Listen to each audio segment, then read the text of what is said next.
Sir 2023 में काफ़ी सारे पेपर होने वाले हैं।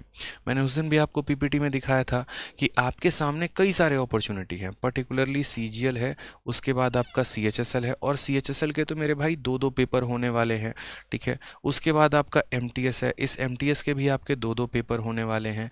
उसके बाद फेज़ 11 है आपका, ठीक है। फिर उसके बाद आपका सीपीयू का पेपर है, आपका भी जीडी का भी पेपर है। तो कई सारे पेपर बैक टू बैक होने वाले हैं, इनके प्री हैं तो इनके मेंस भी हैं। यानी हम अगर बात करते हैं औसतन हर किसी की वैकेंसी की, इसके पास भी कुछ है, इसके पास भी कुछ है, इसके पास भी कुछ है, तो इस बार अगर कोई बच्चा वाकई में डेडिकेटेड है, जिसने पिछले 2-3 सालों में अपने आप को बनाया है, भुनाया है, मेहनत की है, उसके अंदर एक आग है आगे बढ़ने की, तो इनमें से कोई ना कोई यूँ समझ लो कि एक जाल फेंकेगा तो कोई ना कोई मछली फंसी जाएगी, वो वाली बात है, ठीक है। तो आपको क्या काम करना है? काम नंबर 1 तो आपको मेरे भाई ये करना है कि आपको फॉर्म सबके भरने हैं, फॉर्म नहीं छोड़ना किसी भी सिचुएशन में। अगर आपका एज है, अगर आपकी क्वालिफिकेशन है, तो फॉर्म आपको भरना ही भरना है, बैक टू बैक जितने पेपर होंगे उनके। दूसरी बात, क्या सिर्फ फॉर्म ही भरने से काम हो जाएगा, नौकरी मिल जाएगी? बताओ। फॉर्म भर दिए, हो गया सिलेक्शन हमारा, लीजिए सर आप बोले थे फॉर्म भरने को तो फॉर्म भर दिया हमारा, हो जाएगा सिलेक्शन? सर नहीं होगा यार। फॉर्म भरने से सिलेक्शन होता तो हर किसी का हो जाता, फिर आप ही का क्यों होता बताइए? समझ रहे हैं मेरी बातों को? तो अब यहाँ पर हम क्या करेंगे, तो फॉर्म भरने से नहीं होगा, यहाँ पर अपनी एक बहुत ही ज़बरदस्त स्ट्रेटजी बना के चलनी है, और आज से ही चलनी है। जैसे मैं अगर आपकी जगह होता ना, तो मैं ऑनेस्टली बताता हूँ मैं अपनी स्ट्रेटजी कैसे रखता है यहाँ पे।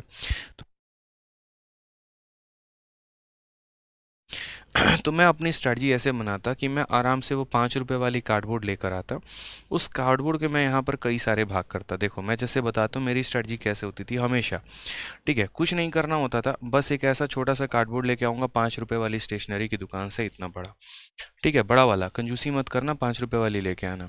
यहाँ पर मैं एक तरफ है ना ऐसे, यहाँ पर मैं एक तरफ क्या करता था, अपना प्लानर लिखूंगा। प्लानर मतलब मेरे पास कितने दिन बचे हुए हैं। जैसे मानो मैंने 1 मंथ का शेड्यूल बनाया है, या 2 मंथ का शेड्यूल बनाया है, या 3 मंथ का बनाया है, तो यहाँ पर दिन लिखे होते थे 1, 2, 3, 4।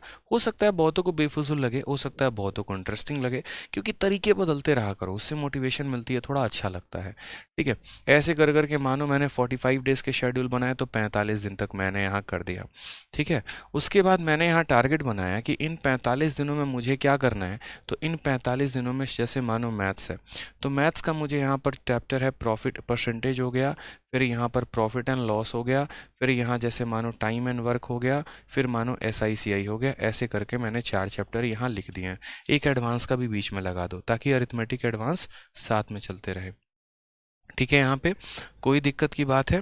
अब उसके बाद जैसे मानो ये मैंने यहाँ लिख दिया, उसी तरीके से मैंने यहाँ क्या किया, इंग्लिश की भी स्ट्रेटजी बना ली कि भैया वोकैब में हमको 100 यहाँ पर कम से कम 300 जो है, 45 दिनों में 300 तो बहुत कम है, 300 साइनो एंड टू, 300 वन वर्ड यहाँ करेंगे, 300 यहाँ पर ईडियम फ्रेज करेंगे। इस तरीके से 1000 का आपने टारगेट बना लिया, ठीक है। ग्रामर में भी इसी तरीके से आपने अपने आप के 3 चैप्टर असाइन कर दिए, उसी तरीके से आपने अपने रीजनिंग की स्ट्रेटजी बनाई, उसी तरीके से आपने अपनी GS की स्ट्रेटजी बनाई। अभी मैं सिर्फ एक चार्ट पेपर में थोड़े थोड़े बात कर रहा हूँ कि करना क्या है, ठीक है। मेरा दिन जैसे जैसे बीतता था ना, जैसे मान लीजिए कि मेरा दिन आज पहला दिन मेरा बीत गया, मैं इसको काटूंगा यहाँ पे। पता है ये काटने का एक साइकोलॉजिकल इफेक्ट होता है। साइकोलॉजिकल इफेक्ट यहाँ पर क्या होता है ना, कि ये चीज़ें बताती हैं कि देख बेटा तेरे पास कितने दिन बचे हुए हैं। आपको भी पता है कि आज का दिन आपका चला गया, लेकिन अगर वो चीज़ सामने से दिख रही होती है ना, तो महसूस ज़्यादा होता है। समझ रहे हैं? जैसे आप लोग अक्सर देखिएगा कि अगर आप मोबाइल से किसी को पेमेंट कर देते हैं ना, या ऐसे समझ लीजिए आपके मोबाइल में 1 लाख रुपए आ गए, आपको कुछ ज़्यादा फील नहीं आएगा। लेकिन अगर मैं 100 रुपए की मात्र 10,000 की गड्डी आपके हाथ में ला के दे दूँ ना, तो वो पैसा फिजिकल है, आपके सामने है, वो दिखता, अरे बाप रे इतना पैसा है। 1 लाख रुपए अगर मानो 10-10 रुपए के नोट ला के 1 लाख दे दिए ना, इतना सारा हो जाएगा, अरे बाप रे इतना 1 लाख रुपया होता है। फिजिकल चीज़ें ज़्यादा प्रभावित करती हैं इंसान को, क्योंकि वो दिमाग पर ज़्यादा प्रभाव देती हैं। तो ये जो चीज़ें हैं ना, जब आप लिखते हैं तो आपको यहाँ दिखता है, अरे यार मेरे दिन कम हो रहे हैं। ये मेंस वाले बच्चे को भी करनी चाहिए, प्री वाले बच्चे को भी। और फिर उसके बाद तब यहाँ कट लगाया करो, परसेंटेज खत्म तो परसेंटेज पे कट लगा दिया, प्रॉफिट लॉस। इससे पता है क्या होता है, इससे एक और चीज़ का सबसे बड़ा जो फायदा होता है ना, वो मेरे भाई इसके जो बेनिफिट्स होते हैं वो यहाँ पर ये होते हैं कि आप अपने आप का आकलन कर पाते हैं, आप बहुत अच्छे तरीके से सेल्फ एनालाइज कर पाते हैं। इससे क्या होता है, हो सकता है आपका एक टारगेट आपका फेल हो जाए लेकिन दूसरा टारगेट बनने में काफ़ी सहायता मिलती है। आपको पता चल जाता है कि यार 45 दिनों में मेरी औकात कितनी है, मैं कितने मैथ में चैप्टर लगा सकता हूँ, कितने इंग्लिश में कवर अप कर सकता हूँ, कितने रीजनिंग में। क्योंकि आज भी तो आप देखो ना यार, 1.5 साल हो गया तैयारी करते, 1 साल हो गया तैयारी करते, 1000 वोकैबलरी आपको याद नहीं है। तो कम से कम ये तो बताएगा कि तुमने 45 दिनों में क्या कमाया है।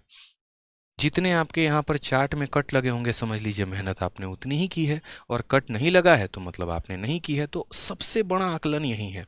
क्यों जाते हो किसी और की वीडियो देखने स्ट्रेटजी की, क्यों जाते हो कुछ और करने, सिंपल यहीं से फोकस मारो ना यार, अपना एनालिसिस करो ना।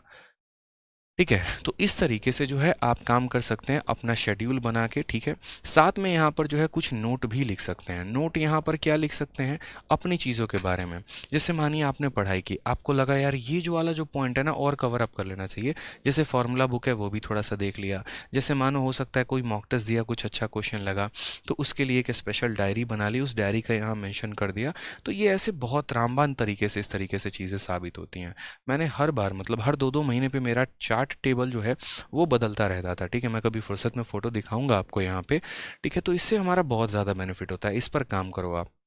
क्योंकि देखो आपकी गलतियां आपको पता है, आपकी अच्छाइयाँ आपको पता है। ठीक है, आज के समय में ऐसा ज़माना नहीं है कि हर अर्जुन के पीछे कोई द्रोणाचार्य खड़ा है। मेरे लिए यहाँ पर लाखों अर्जुन है, उनके लिए द्रोणाचार्य मैं ही हूँ। ठीक है, तो यहाँ पर सब पर एक एक चीज़ नज़र नहीं रखी जा सकती है, लेकिन हाँ जो मैं यहाँ पर बातें बताऊंगा अगर उसको हमारे अर्जुन लोगों ने फॉलो कर लिया तो यूँ समझ लीजिए कि जो नौकरी है वो सीधा से मछली की आँख ही है और निशाना वहीं पर रखना है आपको। ठीक है, तो इस तरीके से मेहनत करते रहो अच्छे से, कुछ भी इम्पॉसिबल नहीं है। मेरा मानना है अगर मेरा जैसा जो है डम्ब व्यक्ति जिसके स्कूल में काफ़ी कम नंबर आते थे, अगर वो इस मुकाम तक पहुंच सकता है तो आप तो यार बहुत होशियार हैं। ठीक है, क्योंकि आपके साथ मैं हूँ शुरू से और आपकी अपनी मेहनत भी है, तो आप तो बहुत आगे जा सकते हैं।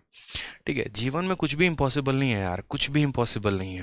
पहले जो मेरे यहाँ पर एक महीने की कमाई होती थी, बाद में वो एक हफ्ते की कमाई बनी, फिर वो बाद में एक दिन की कमाई बनी, आज वो 1 घंटे की कमाई है।